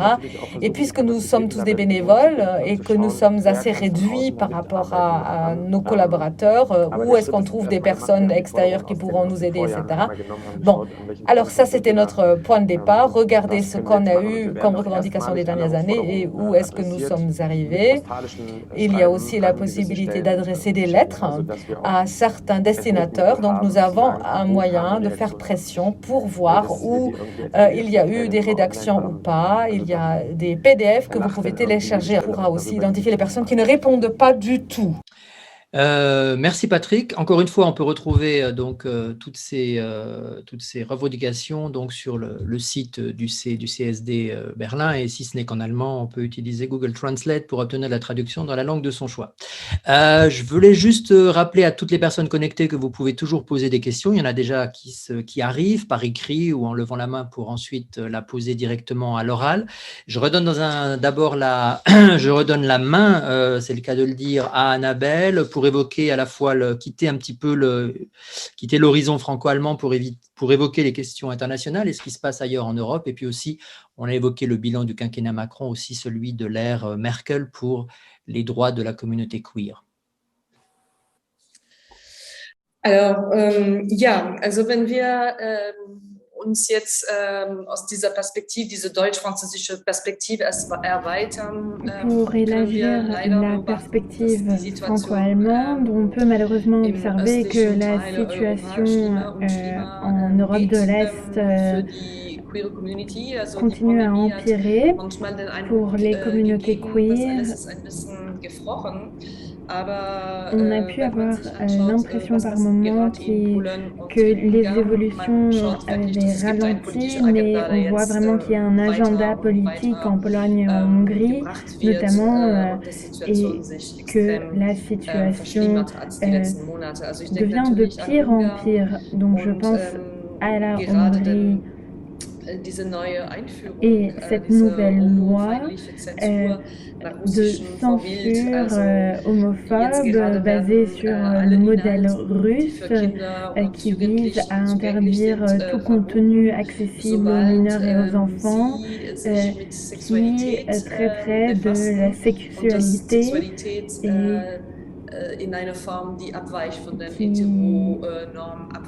représenterait la sexualité d'une façon déviante de l'hétéronormativité. J'espère que cette phrase était compréhensible. Donc ça, c'était l'exemple le plus récent. Et par rapport à la Pologne, la situation est vraiment grave également. Bien sûr, cela a commencé par les restrictions concernant le droit à l'avortement. Puis nous en avons beaucoup parlé. Et bien sûr, cela ne se limite pas à la Siegessäule, ce qui a été appelé les zones sans idéologie LGBTQI. en Pologne où différentes régions se sont réunies pour en faire, pour s'autodéclarer comme étant des zones sans idéologie LGBT. Ce sont les termes utilisés par ces protagonistes. Et il s'agit vraiment ici d'un travail mené de front par le parti qui est au pouvoir actuellement en Pologne. Ma première question s'adresse à Mathieu. Ce qui m'intéresserait serait de savoir si vous avez prévu des actions de solidarité avec les communautés queer en Hongrie, en Pologne, cette année ou l'année prochaine. Alors, on a eu des communications sur la Hongrie parce que effectivement, ce qui s'y passe est très grave. Sur cette année, avec Arnaud Gauthier-Favas, qui est la personne référente sur les questions de relations internationales et de la francophonie, on va se rendre à la Pride à Gdańsk, en Pologne, pour soutenir une ONG qui s'appelle Tolerado et qui organise cette marche en Pologne. Faut savoir qu'il y a eu il y a des tensions, hein. Il y a quelques années, le maire, notamment de cette ville, a payé de sa vie son engagement pour les communautés LGBTQI+, puisqu'il a été assassiné par un extrémiste. Et aujourd'hui, il y a quand même un vrai enjeu pour la société civile à soutenir les personnes LGBTQI+, dans ces deux pays, hein, parce que au-delà même pour la Pologne, des questions qui sont liées aux communautés LGBTQI+, il y a un vrai problème avec l'état de droit en Pologne qui est menacé, puisque il y a des positions qui sont adoptées par des juges qui ne veulent plus reconnaître les principes de la Charte européenne et les voient comme inapplicables par rapport à la Constitution polonaise. Donc ça, il y a quand même un vrai enjeu. Il faut que la société civile se mobilise, organise des manifestations. Ça donnera de la légitimité à la Commission, au Parlement européen, pour pouvoir justement aller jusqu'au bout des démarches qu'ils ont entrepris de sanctions envers ces pays, puisque il n'y a que ça qui peut les faire bouger visiblement. Puisque ils n'ont pas envie de reculer, hein. C'est aussi une démarche très cynique, hein, où on a des politiciens qui tapent sur des minorités pour en tirer un bénéfice électoral, hein. C'est clairement ce qui se passe en Pologne. Donc il faut pas du tout regarder ça comme quelque chose de lointain et d'anodin, mais bien comme quelque chose qui peut qui est très préoccupant. Il faut bien avoir conscience que les politiciens qui mettent en place ce type de modèle, ils ont leur pendant dans nos pays. En fait, hein, ils ont leur pendant en Allemagne, ils ont leur pendant en France. Et il n'est pas impossible que dans quelques années, des gens qui sont des grands admirateurs de ce type de logique, hein, je pense à Marine Le Pen qui a refusé de condamner la loi en Hongrie, hein, notamment, puisse appliquer de telles mesures dans notre beau pays. Donc, je ne suis pas sûr, malheureusement, qu'on ait énormément de gens qui bougent si nous-mêmes, on n'est pas capable de se mobiliser pour les autres. Voilà.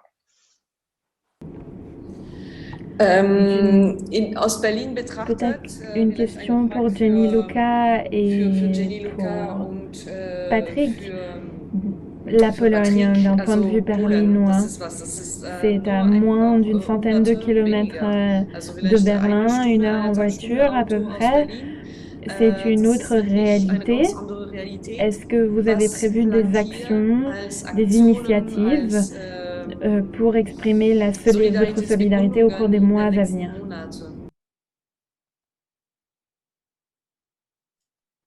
Allô? Je vais répondre, puis Patrick pourra prendre la parole. Si ça te convient, Patrick. Très concrètement, personnellement, je vais en Pologne où il y a une Pride qui est organisée avec la ville. C'est la première Pride binationale. C'était une manifestation où on a eu peur. Il faut le dire honnêtement. Il y avait une voiture qui circulait dans la ville, qui, avec un grand haut-parleur, circulait dans la ville et accusait les personnes de beaucoup de choses vraiment atroces.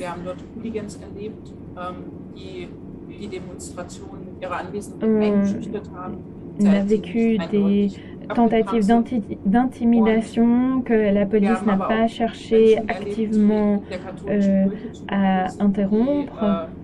Il y a également eu, mais néanmoins, il y a également eu des religieux qui ont chanté afin de nous convertir. Donc, on avait des gens avec des croix à la main au niveau d'un pont et qui chantaient pour nous convertir, et au-dessus, sur un balcon, deux femmes sont sorties et se sont embrassées. Donc, la foule acclamait ce couple lesbien qui était derrière les religieux qui chantaient et qui ne voyaient pas ce que nous voyons. Pour revenir donc à ta question de la solidarité, il faut aller sur place, il faut soutenir les personnes sur place, mais en même temps, il faut vraiment souligner que cela va contre les droits humains dans l'Union européenne et que nous n'accepterons pas ce genre de loi au XXIe siècle. La Pologne est un membre de l'Union européenne et il faut agir contre ces mouvances. Et au niveau du tissu associatif, de la société civile, il faut soutenir. Il faut soutenir les structures, les personnes qui s'engagent pour la diversité, contre les discriminations. Il faut se bouger, y aller, ce n'est pas loin, comme tu l'as dit, et soutenir les personnes sur place, leur dire « nous sommes avec vous, nous sommes là ». Patrick, est-ce que tu veux rajouter quelque chose? Je rejoins tout ce qui a été dit. C'était ce qui a été ressenti lors de cette manifestation. Ça nous rappelle la liberté avec laquelle nous pouvons évoluer dans l'espace public ici sans avoir à faire face à des jets de pierre. Au niveau du CSD, nous avons demandé au Sénat de Berlin que le jumelage avec la ville de Pologne, d'un des arrondissements de Berlin, Steglitz, qui est donc une réaction. C'est donc un jumelage avec une ville qui s'est déclarée zone sans idéologie LGBT, et malheureusement du côté berlinois ils ne réagissent pas du tout à nos revendications. Donc nous continuons à exercer de la pression sur cet arrondissement, et bien sûr nous essayons d'être une plateforme également. Nous avons invité quelqu'un qui viendra prendre la parole et voilà, nous voulons donner voix au chapitre à ceux et celles qui se battent au quotidien, et la force qu'il faut pour aller à une manifestation qui pourrait être violente. Je pense que ce n'est pas quelque chose que tout le monde peut faire forcément, car ça peut faire peur. Moi, ça ne me gêne pas, mais je comprends si quelqu'un dit qu'il ou elle préfère trouver d'autres moyens d'agir. Et j'aimerais préciser aussi que en Bulgarie aussi, il y a des évolutions inquiétantes. Et les partis d'opposition qui sont en place depuis 5 à 7 ans, on voit que, et notamment aussi la Géorgie, donc la Hongrie et la Pologne, c'est le sommet de l'iceberg et il faut que nous réagissions face à ce qu'on peut observer dans tous les pays. Et ce qui m'énerve, c'est qu'en Allemagne, on me pose la question pourquoi est-ce qu'on a besoin d'organiser un CSD? Ça me paraît évident. Maintenant que nous nous sommes penchés sur d'autres pays, nous allons maintenant retourner vers l'Europe de l'Ouest. Pascal, si tu me le permets, nous allons d'abord nous pencher sur l'Allemagne, puis la France.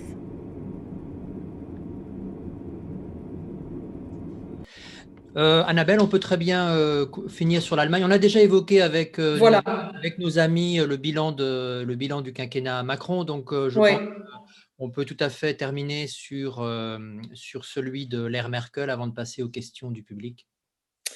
Gut, dann vielleicht gebe ich wieder das Wort Je repasse la parole à Patrick. Ma question est la suivante, quel est le bilan? Si tu pouvais choisir 3 mots pour caractériser l'ère Merkel par rapport aux droits des personnes queer en Allemagne.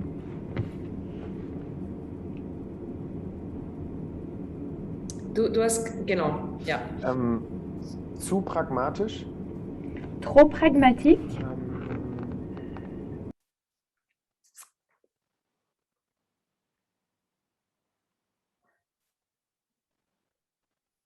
Nicht modern. Pas moderne. Aber trotzdem clever. Mais intelligent malgré tout. Alors, warum clever? Pourquoi intelligent?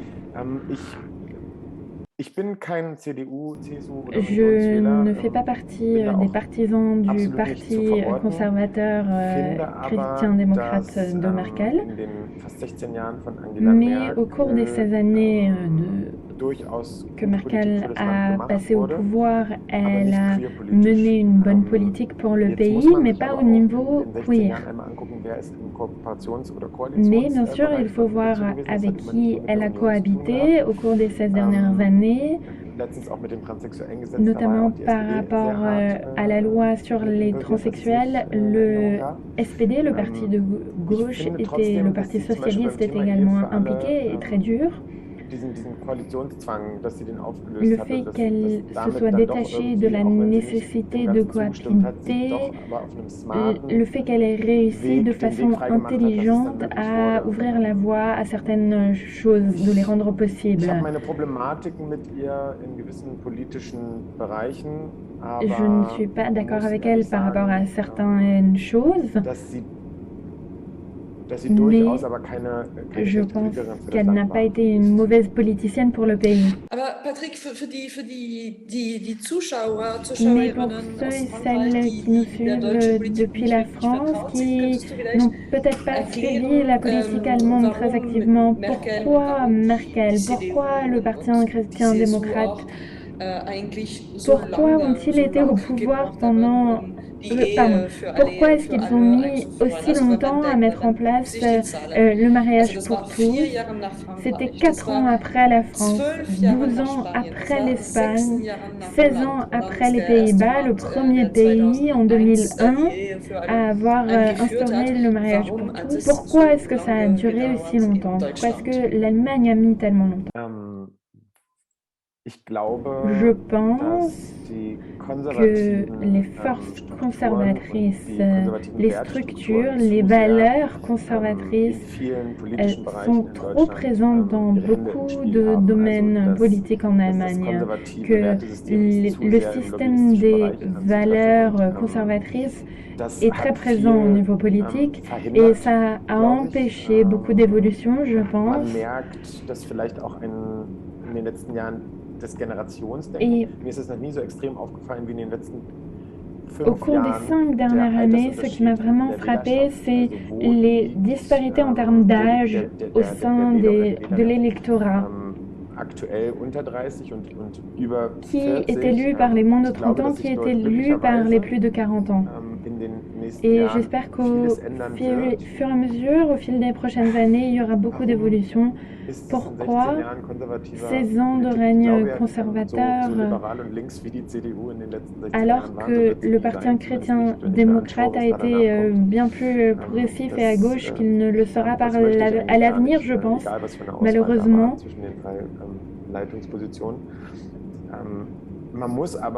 Mais il faut également prendre en compte qu'il y a beaucoup de fédérations, de structures locales et à Berlin aussi qui sont très progressistes et qui font une politique progressive, et notamment à Berlin, qui ne sont pas forcément contre les droits et les communautés LGBT.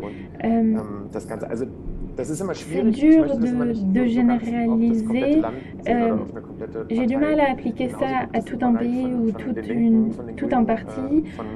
Et au niveau des partis libéraux, des partis sociodémocrates, de gauche et verts, on a eu la question de la politique identitaire il y a quelques semaines seulement.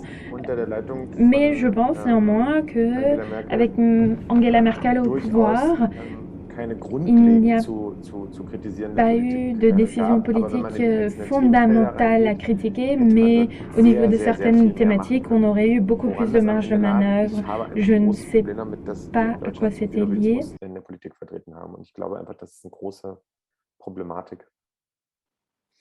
Vielen Dank. Eine Frage für dich, Jenny Luca. Du hast vorher ein bisschen Jenny Luca, j'ai une question à toi. Jenny Luca, j'ai une question à toi.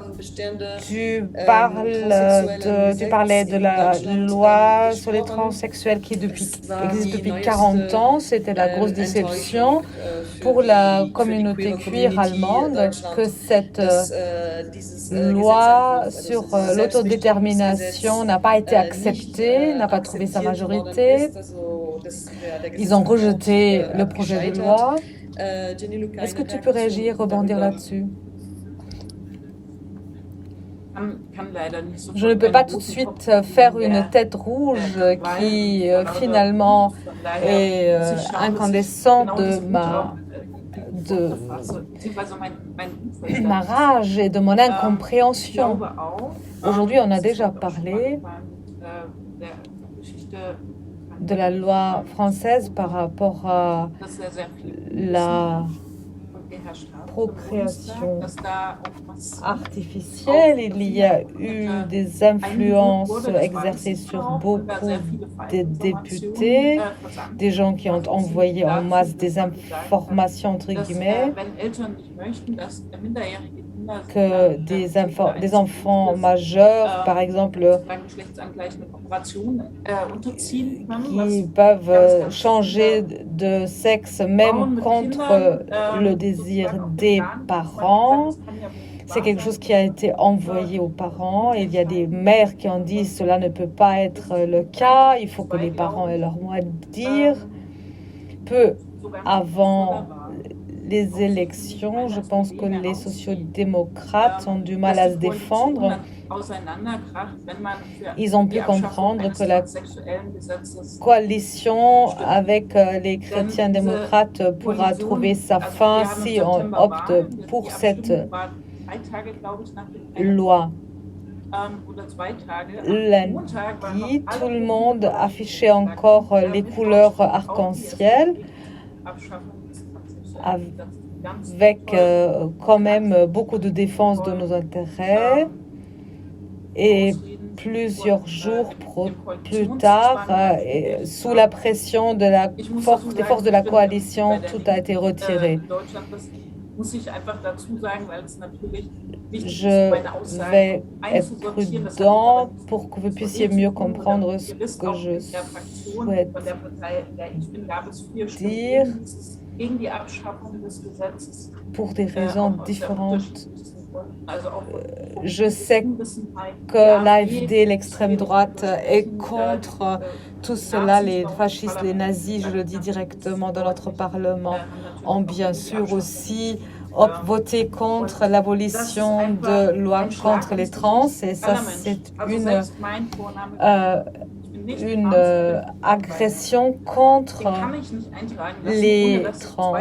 Et mon deuxième nom, la loi actuelle, la situation actuelle est assez compliquée. Si je veux faire inscrire mon deuxième nom, Luca, dans les papiers, il faut que je fournisse beaucoup de papiers qui pourront prouver de quelle orientation sexuelle finalement, à quel sexe le prénom serait attribué. Et c'est exactement mon but. J'aimerais bien avoir quelque chose de non identifiable, mais la loi actuelle me demande de prouver des papiers qui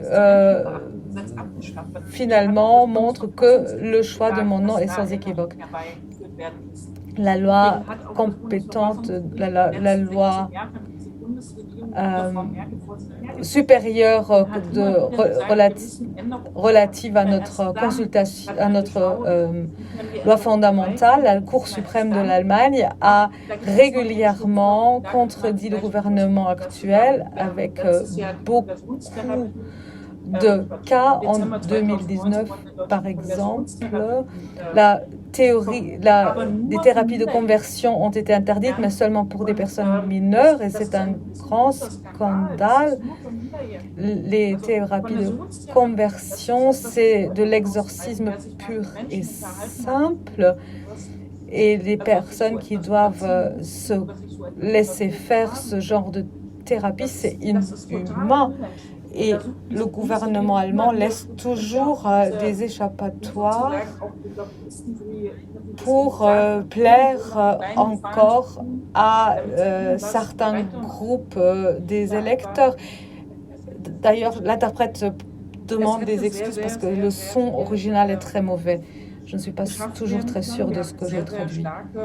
En Allemagne, toute demande beaucoup de temps, et cela n'est pas vrai pour la communauté lesbienne, queer, etc., de faire de la publicité, parce que si on introduit une nouvelle loi plus progressive, on n'enlève rien aux autres personnes.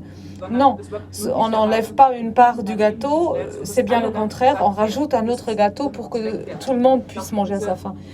Il faudra éclairer les personnes, il faudra parler avec les personnes des partis chrétiens démocrates et avec des gauches qui font la sourde oreille, avec différents groupes qui ne sont pas progressistes. On ne peut pas dire telle ou telle personne n'est pas bonne, je ne veux pas parler avec elle parce qu'elle a des idées arriérées. Bien au contraire, il faudra trouver des points d'accroche, des atomes crochus pour qu'on puisse rentrer en contact avec la personne, voir qui c'est, parce que finalement, telle ou telle personne puisse défendre aussi les intérêts des personnes qui, justement, ont des difficultés de vivre pleinement dans ce pays. L'Église catholique était autour de la même table lorsqu'on a parlé des thérapies de conversion, et cela est lié au fait que dans la le comité spécifique, l'Église politique a pu envoyer quelqu'un au conseil de la radio-télévision qui finalement a dépêché quelqu'un dans cette réunion. Moi, je trouve que c'est bien qu'on s'ouvre sur autrui, qu'on parle avec les autres. C'est la seule chose qui peut nous donner la possibilité de parler aux gens et de faire comprendre à d'autres gens que certaines personnes subissent des discriminations différentes. Merci beaucoup pour ta prise de parole qui est vraiment très forte. Parler ensemble, c'est quelque chose que nous essayons aussi de faire, par exemple avec notre public. Il y a déjà un grand nombre de questions qui ont été posées et j'aimerais donc passer la parole à André parce qu'il a déjà fait une petite présélection des questions qui ont été affichées dans le chat.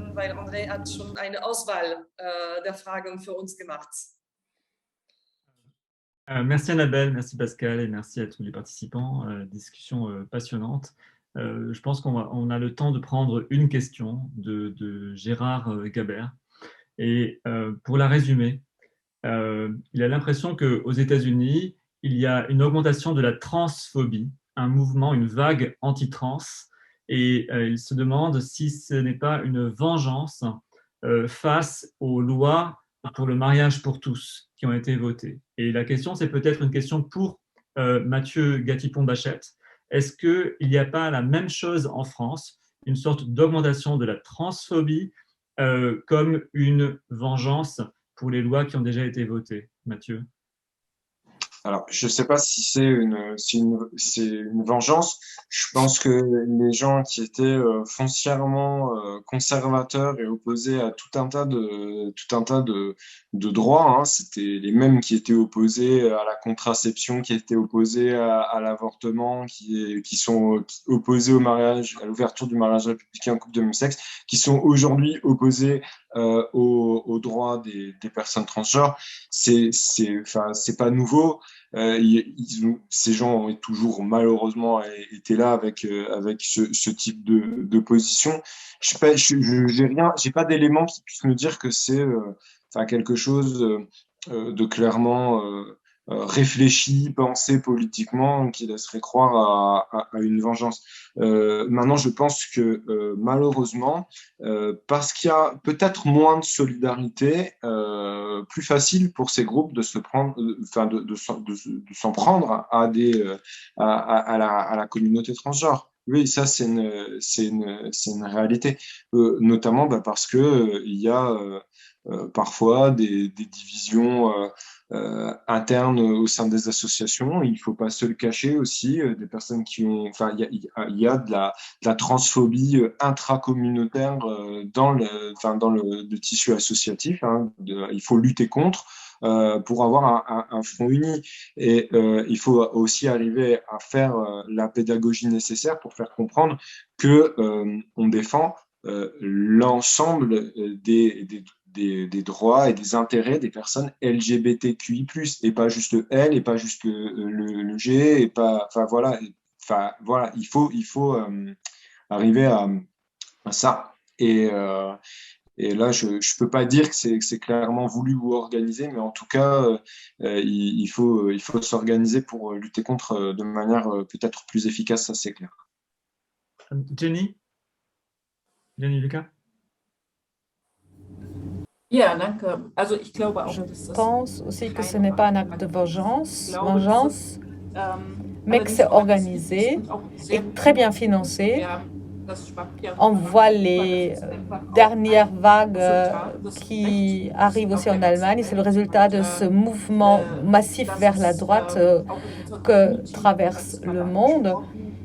Il y a des agressions massives contre les personnes trans. Et ce sont les personnes qui font les lettres au Parlement lorsqu'il y a des nouvelles lois qui sont préparées en France, par exemple, ou en Allemagne. Lorsque justement la loi relative aux transsexuels devrait être abolie, il y a des activistes lesbiennes qui sont, elles, transphobes, ouvertement transphobes. Elles s'organisent de plus en plus. Alors, dans le cadre des LGBT, il y a des personnes qui font une mauvaise presse aussi contre les activistes trans sur les réseaux sociaux ou autres.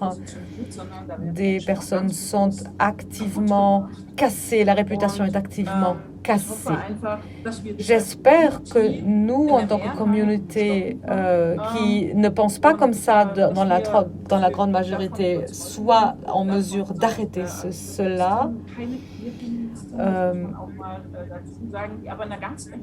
Il y a des personnes qui sont des féministes queer qui ont une logique très dure, qui disent qu'il n'y a que hommes ou femmes, il n'y a rien entre les deux. Elles pensent comme ça, mais c'est un narratif de droite, c'est un narratif qui est défendu par l'AfD, par l'extrême droite allemande ou par d'autres groupes extrémistes. Et il faut qu'on adresse ça, qu'on mette les points sur les i, qu'on identifie ça ouvertement et qu'on défende aussi ces personnes qui sont agressées ouvertement. Merci Jenny Luca. J'aimerais qu'on puisse entendre pour terminer Jérôme et puis ensuite faire un mot de conclusion pour tout le monde.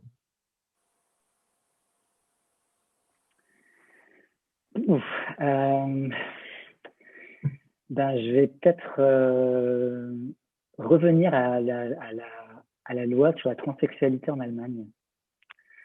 Je trouve que c'est un peu l'ironie de l'histoire, sachant que cette loi a été créée en 1980, elle est entrée en vigueur en 1981, sous l'impulsion de la communauté trans. C'est-à-dire que c'est une personne trans qui a fait une pétition pour légiférer sur la possibilité d'un changement officiel de prénom et d'état civil, ce qui avant 1980 était impossible en Allemagne. En France, c'était la même chose. En 1975, c'est la première fois que la Cour de cassation était saisie pour une demande de changement d'état civil, de modification de la mention du sexe à l'état civil, et elle a refusé.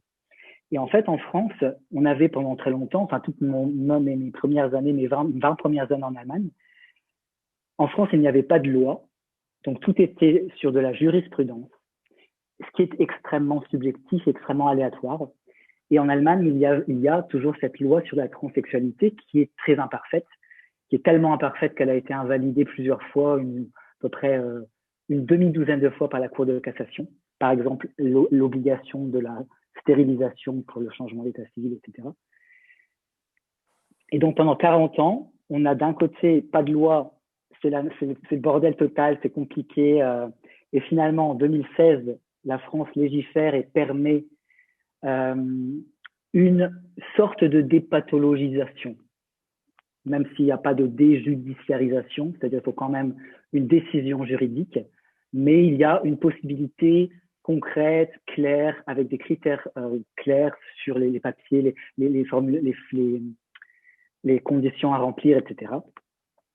Et en 2019, l'Allemagne, le ministère de l'Intérieur et le ministère de la Justice ont conjointement proposé un amendement de cette loi sur la transsexualité qui ressemblait en fait un peu à ce qui venait de s'être adopté en France, c'est-à-dire plus l'obligation d'expertise psychologique, juste l'obligation de faire une consultation et un allègement des formalités à remplir. Et en France, le compromis a été accepté, en Allemagne, ça a été refusé.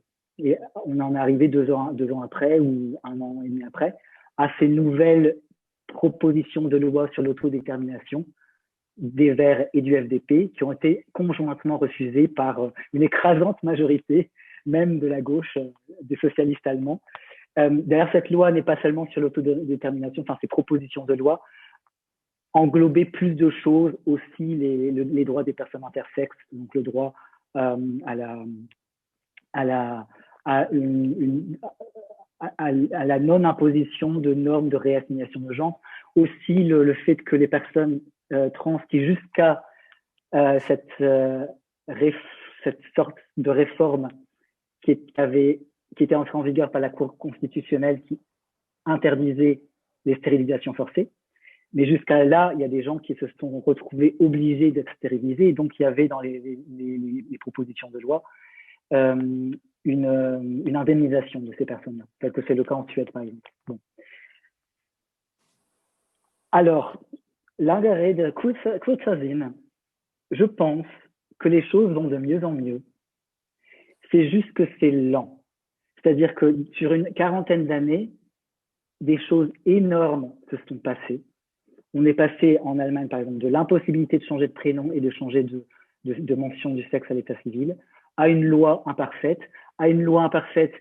qui est toujours révisée vers une amélioration par la Cour constitutionnelle, jusqu'en arriver à des propositions d'amendements ou de nouvelles lois sur l'autodétermination qui mettent du temps à passer, mais je suis persuadé que ça va arriver un jour. Merci. Danke. Merci Jérôme pour ces mots positifs qui font du bien à la fin de notre conférence dense, riche, je crois. Une conférence qu'on pourra réécouter si vous n'en avez pas eu assez ou que vous pouvez conseiller aux personnes que vous connaissez, puisque ça a été enregistré, ça sera ensuite mis en ligne. Voilà, donc qu'on se le dise. Merci donc à toutes celles et ceux qui ont participé donc sur le plateau virtuel entre guillemets, Maël, Mathieu, Jérôme, Jenny Luca et Patrick. Merci Annabelle Géorgène pour la co-modération, co-animation de ce débat. Merci aux organisations qui nous ont soutenus, l'Inter-LGBT, le LSVOD côté allemand et le CSD Berlin. Merci surtout au Fonds citoyen franco-allemand qui a permis qu'une traduction simultanée soit à disposition. Et merci aussi à l'irremplaçable André Pitié, qui d'ailleurs, Patrick, a déjà mis en ligne dans le chat la traduction en français des 32 propositions, revendications du CSD Berlin. Et merci aussi parce que comme on est en ligne, elles sont encore moins visibles qu'habituellement. Merci bien sûr aux 2 traductrices, sans lesquelles le dialogue franco-allemand, une fois de plus, n'aurait pas marché. Merci à Anna Johansson et à Caroline Elias d'avoir été aussi avec nous ce soir. Merci d'avoir traduit dans un sens, dans l'autre. Andersrum, comme on dit pour faire une allusion en allemand. Je vous souhaite donc une excellente soirée. Merci pour ce débat. Et puis, pour en tout cas où que vous marchiez, si vous en avez encore l'occasion dans les prochains jours, les prochaines semaines, bonne marche, bonne lutte et bon vote en Allemagne, chronologiquement, et en France. À bientôt. Au revoir. Au revoir, merci. Au revoir. Au revoir. Au revoir, merci à tous. Merci. Tschüss.